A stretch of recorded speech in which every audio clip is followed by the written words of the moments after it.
राधे कृष्ण। अर्जुन ने अगले श्लोक में भगवान से कुछ प्रश्न किए थे।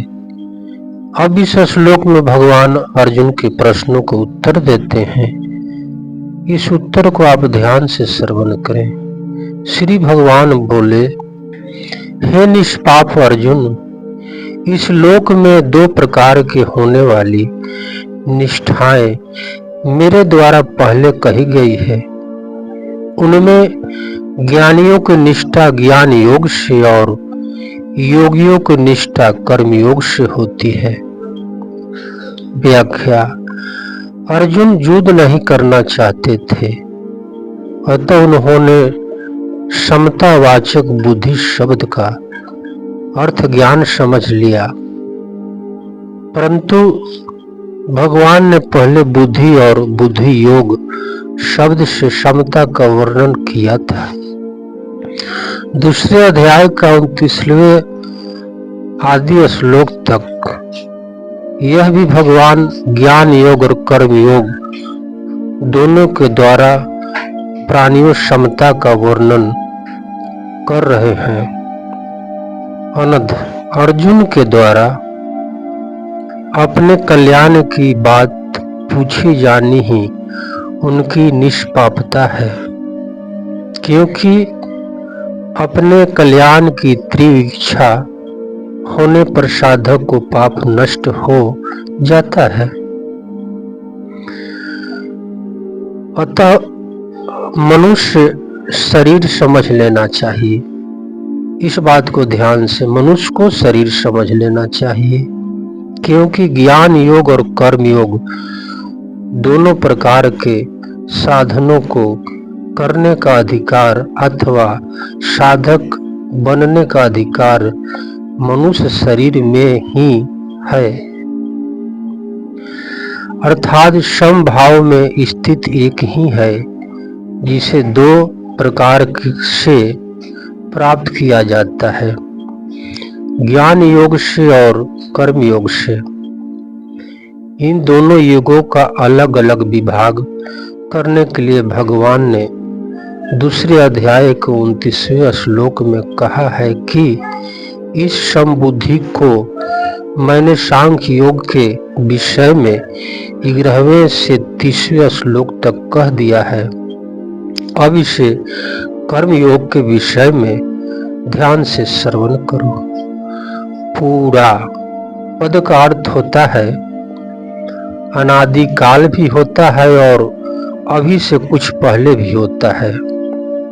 यहाँ इस पद का अर्थ है अभी से कुछ पहले, अर्थात पिछला अध्याय जिस पर अर्जुन की शंका है, यद्यपि दोनों निष्ठाएं पिछले अध्याय में अलग अलग कही जा चुकी है, तथापि किसी भी निष्ठा में कर्मों त्याग की बात नहीं कही गई है।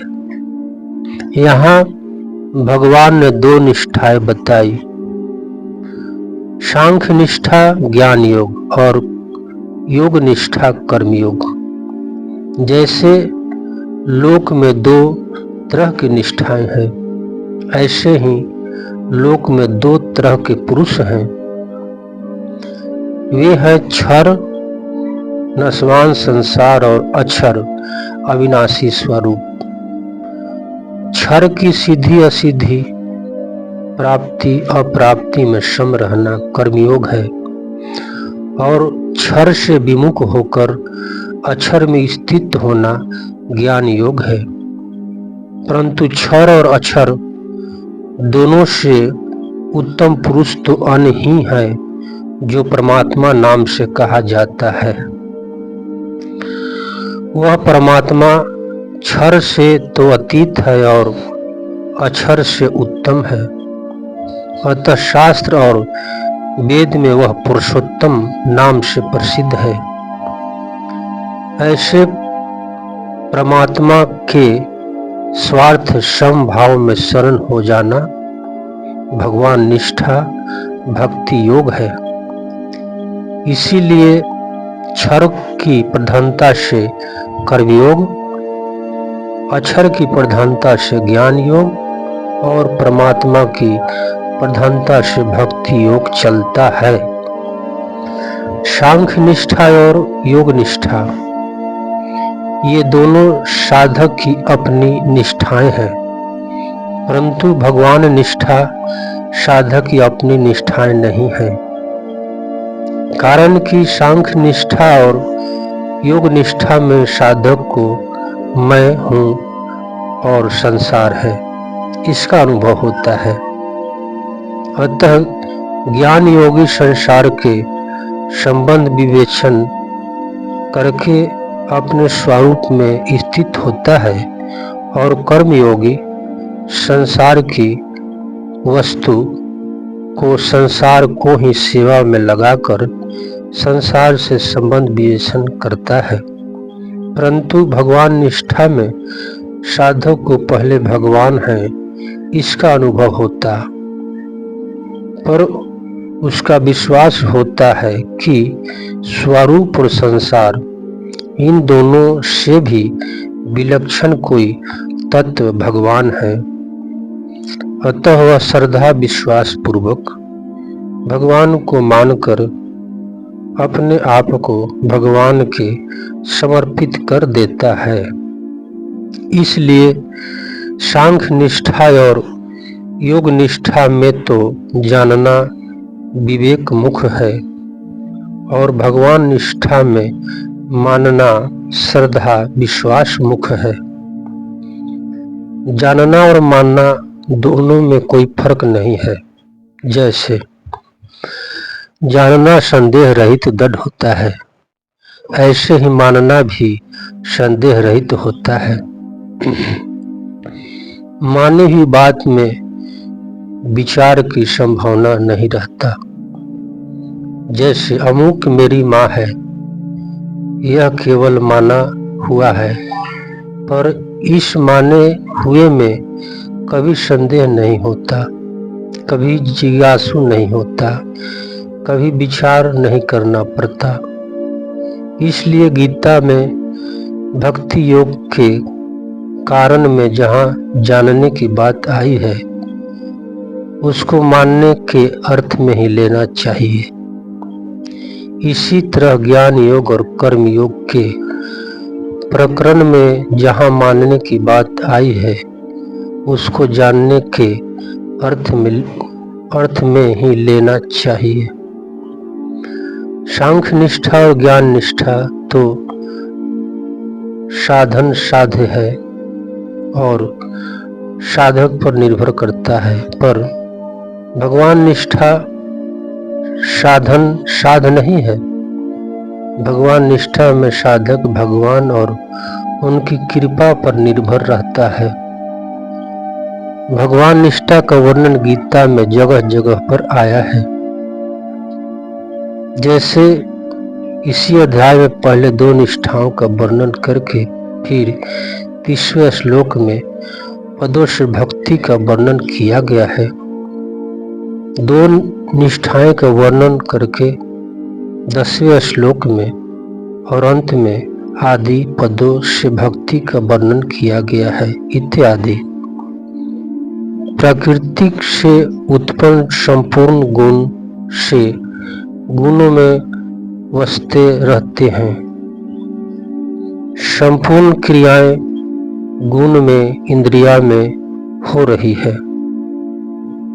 और मेरा इनमें कुछ भी संबंध नहीं है, ऐसा समझकर समस्त क्रियाओं में कर्तापन के अभिमान का स्वार्थ त्याग कर देना ज्ञान योग है।